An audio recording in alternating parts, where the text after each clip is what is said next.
Last video में हम लोगों ने जयशंकर प्रसाद की कविता आत्मकथ्य का पार्ट 2 देखा था। अब इससे आगे सीवन को उधेड़ कर देखोगे क्यों मेरी कंथा की, छोटे से जीवन की कैसे बड़ी कथाएं आज कहूँ। क्या यह अच्छा नहीं कि औरों की सुनता मैं मौन रहूं, सुनकर क्या तुम भला करोगे मेरी भोली आत्मकथा। अभी समय भी नहीं थकी सोई है मेरी मौन व्यथा। सीवन को उधेड़ कर देखोगे क्यों मेरी कंथा की। सीवन को, सिलाई को, यहाँ इसका अर्थ है जीवन के निजी बातों, पर्सनल मैटर्स या दुख को उधेड़ कर, खोल कर, जैसे सिलाई खोलना। यहाँ इसका अर्थ है जीवन के निजी बातों, पर्सनल मैटर्स या दुख को कुरेद कर। देखोगे, देखोगे, पाओगे, क्यों, किस लिए। मेरी, मेरी मतलब कवि की, स्वयं की। कंथा की, कंथा मतलब गुदड़ी, पुराने और फटे कपड़ों को सिलकर बनाई गई चादर या वस्त्र। अर्थ, तुम मेरी जीवन रूपी गुदड़ी की सिलाई, रहस्यों, घावों को क्यों उधेड़ कर देखना चाहोगे। भावार्थ, कवि जयशंकर प्रसाद कहते हैं कि उनकी जीवन, उनकी आत्मकथा एक फटी पुरानी गुदड़ी के समान है जिसमें अनेक पैबंद लगे हैं, यानी अनेक दुख, अभाव और कमियां हैं। लोग उनकी इस गुदड़ी की सिलाई, छिपी हुई निजी बातें, पर्सनल मैटर्स, दुखद घटनाओं को क्यों उधेड़कर देखना चाहेंगे। इसका मतलब कि अगर वे अपनी आत्मकथा लिखेंगे तो उन्हें अपने जीवन के उन दुखद, अपमानजनक या निजी बातों, पर्सनल मैटर्स को बताना पड़ेगा जिन्हें वे छुपा कर रखना चाहते हैं। कवि नहीं चाहते हैं कि उनके दुख को कुरेदा जाए या उनकी कमजोरियों को सबको बताकर उनका मजाक बनाया जाए। छोटे से जीवन की कैसे बड़ी कथाएं आज कहूँ। छोटे से, बहुत छोटे, जिसका महत्व नहीं, जीवन की, जिंदगी से संबंधित, कैसे, किस तरह, बड़ी, महान, गौरवपूर्ण कथाएं, कहानियां, जीवन कथाएं आज, इस समय, वर्तमान में कहूं, बताऊं, लिखूं। अर्थ, मैं अपने इस छोटे से, अभाव से भरे जीवन की बड़ी बड़ी महान या गौरवपूर्ण कहानियां आज कैसे कहूं। भावार्थ, कवि जयशंकर प्रसाद कहते हैं कि उनका जीवन बहुत छोटा और साधारण है जिसमें कोई महानता या विशेष उपलब्धि नहीं है। ऐसे में वे अपने छोटे से जीवन से संबंधित बड़ी बड़ी कहानियां कैसे सुना सकते हैं। क्या यह अच्छा नहीं कि औरों की सुनता मैं मौन रहूं। क्या, क्या यह बात अच्छा, बेहतर, उचित नहीं कि, नहीं है कि औरों की, दूसरों की, अन्य लोगों की सुनता रहूं। मैं कवि स्वयं मौन, चुप रहूं। अर्थ, क्या यह मेरे लिए बेहतर नहीं होगा कि मैं दूसरों की जीवन कथाएं सुनता रहूं और स्वयं चुप रहूं, अपनी कथा ना कहूं। भावार्थ, कवि जयशंकर प्रसाद कहते हैं कि जब संसार में इतनी सारी जीवन कथाएं हैं और सुनाने के लिए बहुत कुछ है, तो क्या उनके लिए यह ज्यादा उचित नहीं होगा कि वे अपनी कहानी कहने के बजाय दूसरों की कहानियों को सुने और स्वयं मौन रहें। सुनकर क्या तुम भला करोगे मेरी भोली आत्मकथा। सुनकर, सुनने के बाद, क्या तुम आप अपने मित्रों या पाठकों को भला करोगे, फायदा उठाओगे, कुछ लाभ मिलेगा। मेरी कवि की स्वयं की भोली सीधी सादी सरल आत्मकथा स्वयं के जीवन की कहानी। अर्थ, मेरी इस सरल सीधी सादी आत्मकथा को सुनकर तुम भला क्या करोगे या तुम्हें क्या फायदा मिलेगा।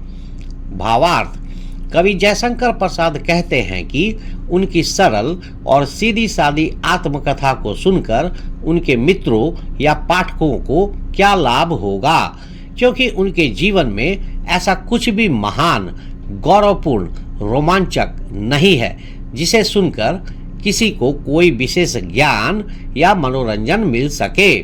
भोली आत्मकथा का मतलब प्रसाद जी का साधारण जीवन और उस पे किसी भी प्रकार के छल कपट नहीं होना है। अभी समय भी नहीं, थकी सोई है मेरी मौन व्यथा।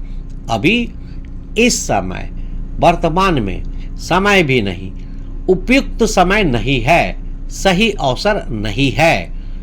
थकी हुई, सोई हुई है, शांत पड़ी है मेरी कवि की स्वयं की मौन, चुप, खामोश, व्यथा, पीड़ा, दुख, कष्ट।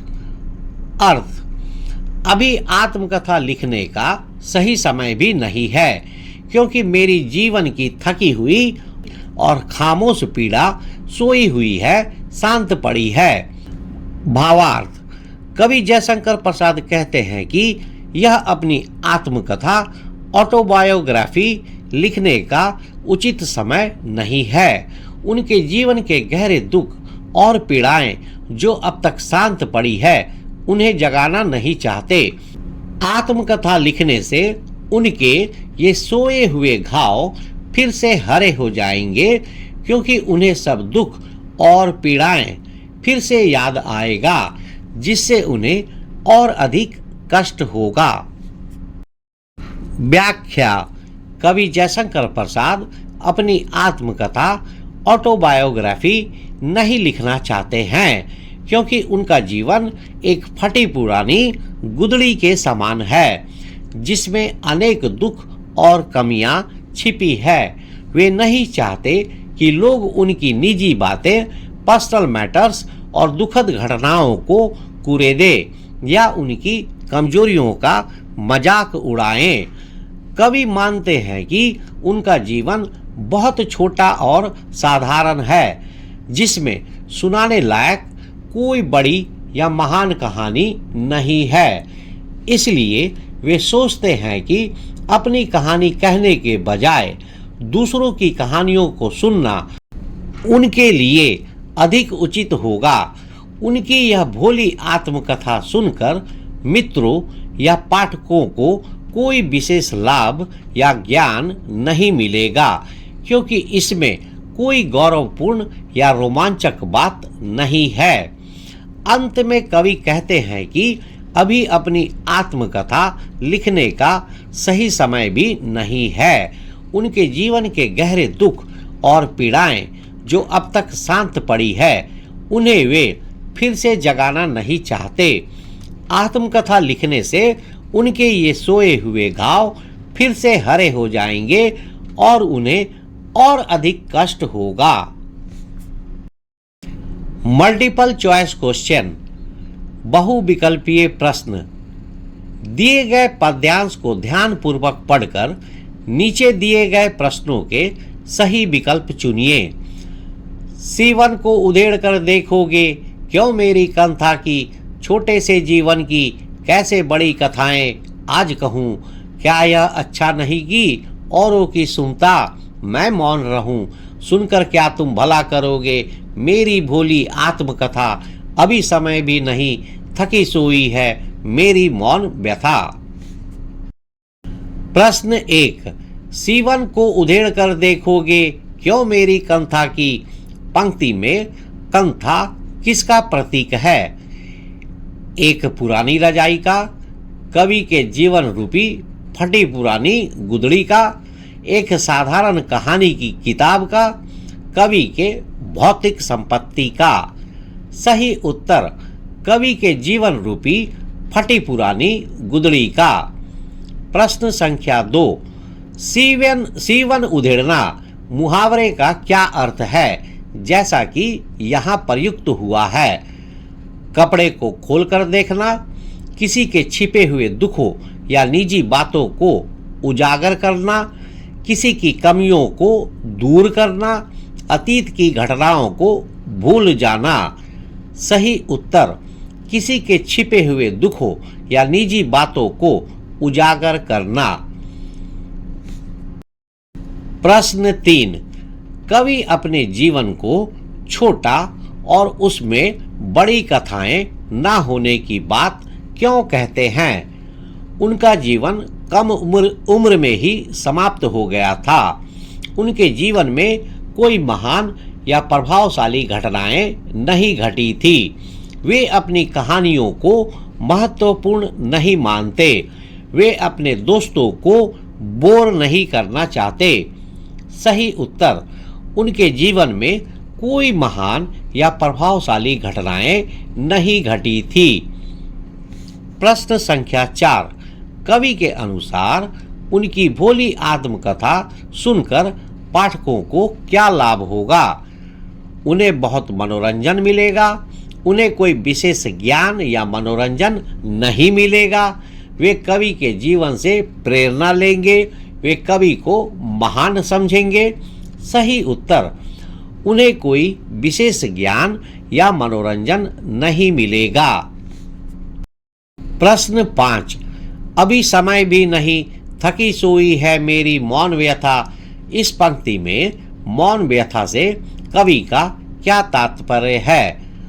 उनकी मौन रहने की आदत, उनके भीतर दबे हुए शांत पड़े गहरे दुख और पीड़ाएं, उन्हें नींद आ रही है, वे अपनी आवाज खो चुके हैं। सही उत्तर उनके भीतर दबे हुए शांत पड़े गहरे दुख और पीड़ाएं। प्रश्न 6, इस पद्यांश में कवि का प्रमुख भाव क्या है? गर्व और आत्मविश्वास, अपने जीवन की निजी गोपनीयता, सीक्रेसी बनाए रखने और दुखों को ना कुरेदने की इच्छा, दूसरों की कहानियों से ईर्ष्या, महानता का दावा। सही उत्तर अपने जीवन की निजी गोपनीयता, सीक्रेसी बनाए रखने और दुखों को ना कुरेदने की इच्छा। प्रश्न 7, सीवन को उधेड़ कर देखोगे क्यों मेरी कंथा की? पंक्ति में कंथा और सीवन उधेड़ना क्या दर्शाता है? एक फटे हुए कपड़े को खोलना और उसकी मरम्मत करना, कवि के जीवन के गहरे छिपे हुए दुखों और निजी बातों, पर्सनल मैटर्स को उजागर करना, किसी पुरानी कहानी को फिर से पढ़ना, जीवन की जटिलताओं को समझना। सही उत्तर कवि के जीवन के गहरे छिपे हुए दुखों और निजी बातों, पर्सनल मैटर्स को उजागर करना। प्रश्न संख्या 8, कवि अपनी मौन व्यथा को अभी क्यों नहीं जगाना चाहते? उनके पास समय का अभाव है, वे किसी को दुखी नहीं करना चाहते। आत्मकथा लिखने से उनके सोए हुए घाव फिर से हरे हो जाएंगे और उन्हें कष्ट होगा। उनकी व्यथा इतनी छोटी है कि उसे बताने का कोई अर्थ नहीं। सही उत्तर आत्मकथा लिखने से उनके सोए हुए घाव फिर से हरे हो जाएंगे और उन्हें कष्ट होगा। तो आज के वीडियो में इतना ही। मिलते हैं नेक्स्ट टॉपिक के साथ नेक्स्ट वीडियो में। तब तक के लिए थैंक यू, धन्यवाद, जय हिंद।